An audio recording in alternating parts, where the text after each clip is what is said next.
How to speak to non-engineering executives. Most pitches fail not because the idea is bad, but because you overload the audience with unnecessary details.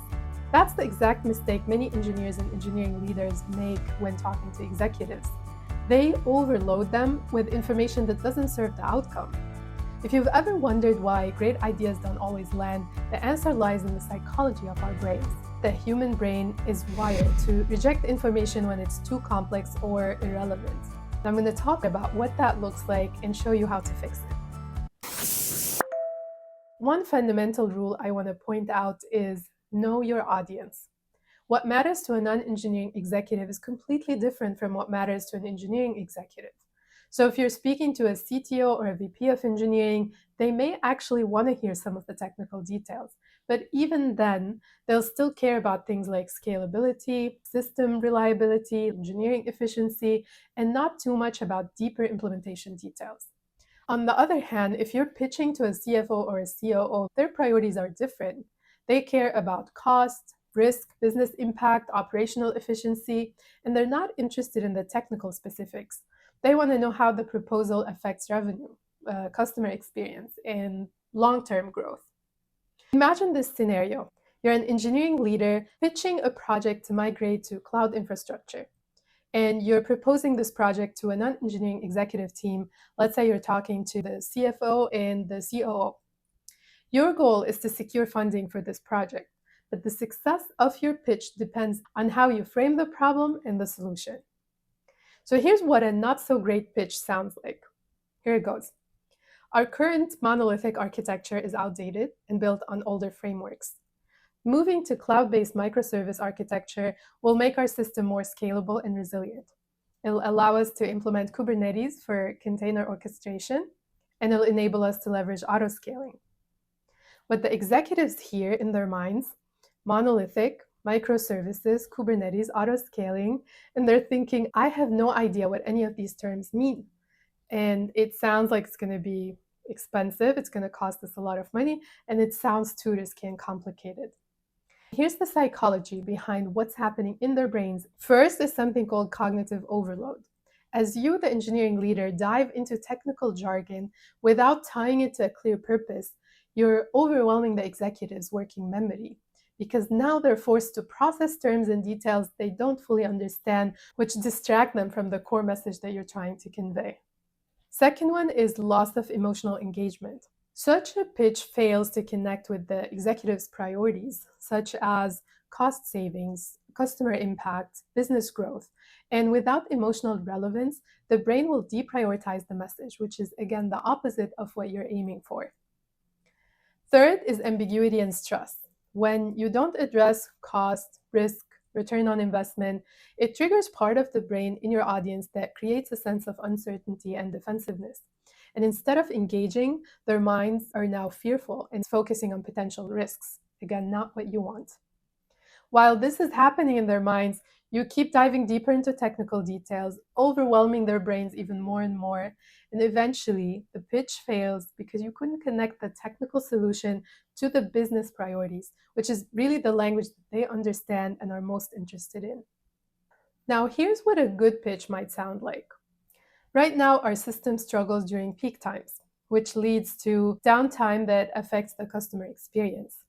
In the last 6 months, we've had 3 outages that cost us roughly $250K in revenue and slowed down our feature delivery by 40% because the team was busy dealing with these outages. By moving to cloud infrastructure, we'll eliminate these bottlenecks. We're going to improve uptime to 99.9%. We're going to reduce infrastructure costs by 20% over the next year. And this will enable us to launch features faster and smoother and scale seamlessly as we grow. Now, to achieve this, we need $500K in funding for the migration, which will be completed in 6 months and bring a projected return on investment of 2x within the first year. What the executives hear is, oh, so our current system is losing money and customers. The proposed solution fixes that, and it saves costs in the long run, also improves scalability.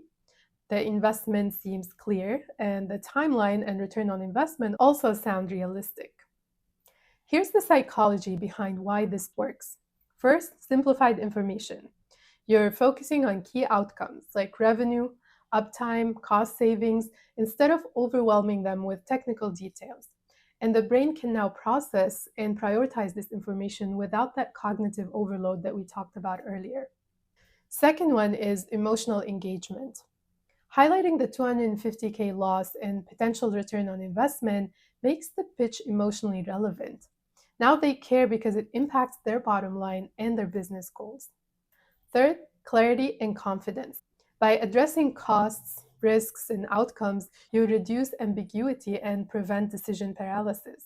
And your audience will most likely feel confident in understanding the value of your proposal. What happens next? The CFO might ask follow-up questions like, can you show me the cost breakdown for this migration? The COO might say, tell me about how this will improve time to market. And that's what you want, engagement, because questions like these drive the conversation forward and can drive the pitch closer to potentially getting it approved. The key difference between the two are a bad pitch focuses on technical details, but a good one focuses on business value.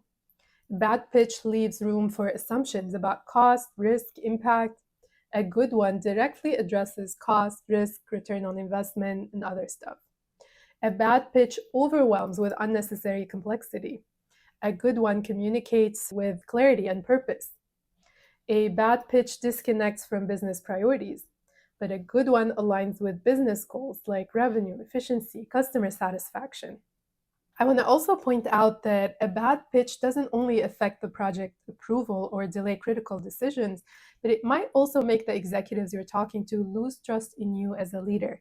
Because when a pitch is ambiguous or overly technical, most probably the audience will doubt your ability to align technical solutions with business priorities. On the other hand, when your pitch is clear and outcome focused, they're more likely to trust your judgment because you've demonstrated an understanding of both the technical and the business sides of both the problem and the solution. I kept the psychology explanation simple, and I want to tell you why because it's relevant here. At this point, I could have given you the exact names of the different parts of the brain that gets triggered based on the content of your proposal.